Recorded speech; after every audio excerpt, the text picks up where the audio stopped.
This is Deception Pass in Washington. Deception Pass is a strait that separates Whidbey Island from Fidalgo Island. It connects the Skagit Bay, which is part of the Puget Sound, to the Strait of Juan de Fuca. Deception Pass is surrounded by 3,854 acres of Deception Pass State Park. With the iconic bridges connecting the two islands, tons of hiking, beaches, wildlife, and panoramic views, it's no wonder that this is one of Washington's most visited state parks, with over 2 million visitors a year. I have visited Washington State multiple times over these past several years, and it has quickly become one of my favorite states, particularly for outdoor activities. One thing about Deception Pass State Park that makes it so great is that it is a great place to visit if you are in the Seattle area, as you can make it a day trip. So we were blessed with absolutely beautiful weather, which made it a perfect day for us to go visit Deception Pass State Park.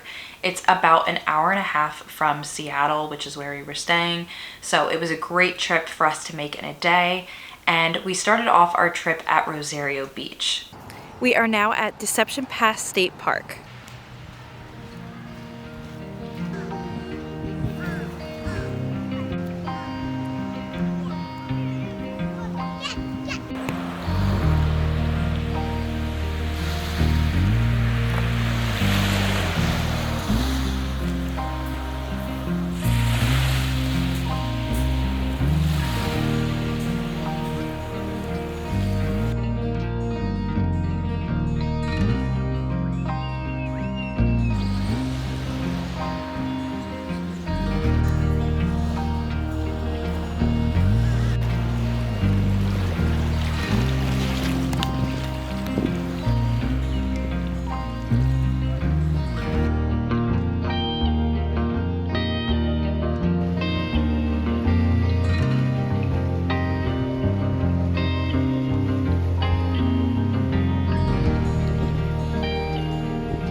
At Rosario Beach, we pretty much just hopped right on the Rosario Head Trail there, and that will take you through some of their beautiful picnic areas, which are right along the beach. And there's some really great tide pooling there. I highly recommend checking that out. There is nothing that makes me feel more like a kid again than going tide pooling. It's so much fun to climb around the rocks, look into the crevices, get down on your hands and knees, and hopefully you'll see some really cool marine life there. I actually saw a sea urchin, but I know that there are starfish there. There's going to be mussels and barnacles.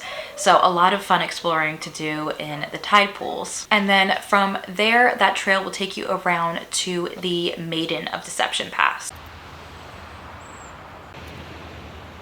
The story pole tells the story of Ko-Kwal-alwoot, the guardian of the sea, watching over her people. She was carved in the early 1980s by the Samish Indian Nation and was placed here at Rosario Beach. So this pole honors the Samish people's deep connection to the land and serves as a reminder that these landscapes hold a cultural meaning. From there, we continued on the Rosario Trail to Lighthouse Point and Lottie Point.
This trail is also part of the Pacific Northwest Trail, which takes you along Bowman Bay, and there we actually spotted some jellyfish, which was completely unexpected and really fun to just stumble upon that. And then as you make your way to Lighthouse and Lottie Point, the views there again are just so beautiful. You really get these panoramic views where you have the grassy fields behind you, and the trail pretty much takes you right up to the edge of these coastal cliffs where you get these beautiful views of the Strait, islands in the distance, obviously wildlife. It's just really, really beautiful and very picturesque.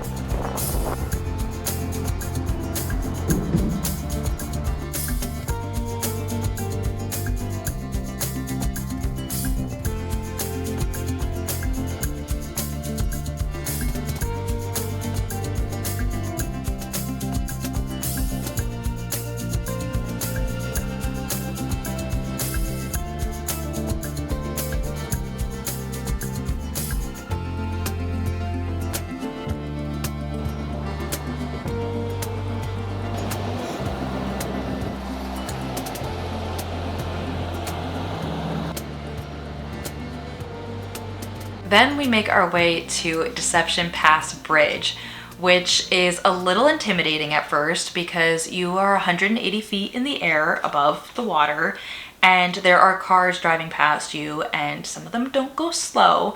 So it's a little nerve-wracking, but I cannot emphasize this enough. I am so happy that I crossed those bridges, because while I was crossing them, I got to see a seal, which was just so freaking cool. I am still gushing about it to today. I can still remember just staring down at the water and spotting that seal, seeing the little spots on him, and just getting to see him in his natural habitat was something that just felt really magical, and it wasn't an experience I was expecting to have. But I think that's why I love these coastal hikes so much, is because you never know what you might see or experience. So all of this is why I love highlighting places like state parks, because you don't have to go to a big national park to get a really meaningful experience in the outdoors.